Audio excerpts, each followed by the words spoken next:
Hello అండి, welcome to my channel sweet and spicy food. ఇవాళ మీకు చికెన్ కర్రీ చూపిస్తున్నాను అండి. ఫస్ట్ చికెన్ మంచి కడిగేసి వేడి నీళ్ళల్లో బాయిల్ చేసుకోవాలన్నమాట. పసుపు, ఉప్పు, కొద్దిగా అల్లం వెల్లుల్లి వేసుకొని బాయిల్ చేసుకున్నాక ఇదండి ఒక 10 మినిట్స్ బాయిల్ అయినాక తీసి ఒక క్లీన్ నీళ్ళలో వేసి ఈ విధంగా కడిగేసుకొని పక్కకు పెట్టుకోవాలన్నమాట.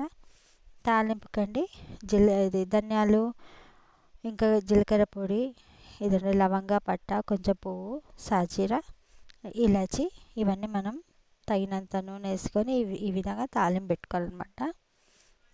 తాలింపు పెట్టుకున్నాక ఇది కొంచెం ఫ్రై కావాలండి, మాడొద్దు. తర్వాత ఉల్లిగడ్డలు వేసేసుకోవాలన్నమాట. అవి కూడా మంచిగా ఫ్రై కావాలన్నమాట. చూసాను లైట్ బ్రౌన్ కాగానే అల్లం వెల్లుల్లి పేస్ట్ వేసేసుకోవాలన్నమాట.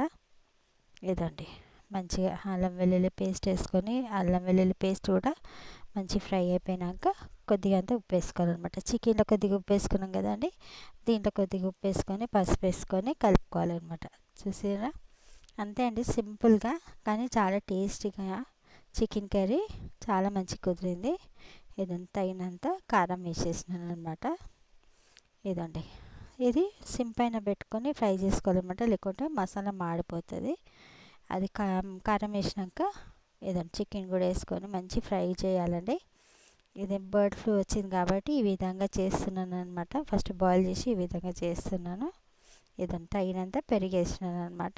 చూస్తారు కదా పెరిగి ఎంత వేసినా. ఆ పెరిగేసినాక ఈ విధంగా నీళ్ళు అంతా ఈ విధంగా వచ్చినాయి అనమాట. ఇదండి చూసారా, మంచిగా హై ఫ్లేమ్లో ఇది ఉడకనివ్వాలండి. ఇప్పుడు దీంట్లో ఇంకొక మసాలా వేసాం మనము. ఎల్లిపాయలు, పచ్చిమిరపకాయలు, ఇంకా మిరియాలండి. ఇది రోట్లో ఈ విధంగా దంచుకొని మనం దీన్ని పేస్ట్ వేసేసాలన్నమాట. ఇదండి ఇది వేసేసి చికెన్లో కలిపేసుకుంటే అంతే అండి. ఇదండి ఈ విధంగా వేసేసుకొని మంచిగా కలిపేసుకొని మూత పెట్టుకొని ఒక 10 మినిట్స్ చికెన్ దాంట్లో బాయిల్ అయినప్పుడు సగం ఉడికిపోయింది కదా, ఈ విధంగా ఉడికినాక సగం ఉడికిపోతుంది అనమాట. ఒక 10 మినిట్స్ ఈ విధంగా మూత పెట్టేస్తే రెడీ అయిపోయిందండి chicken curry. Tasty chicken curry.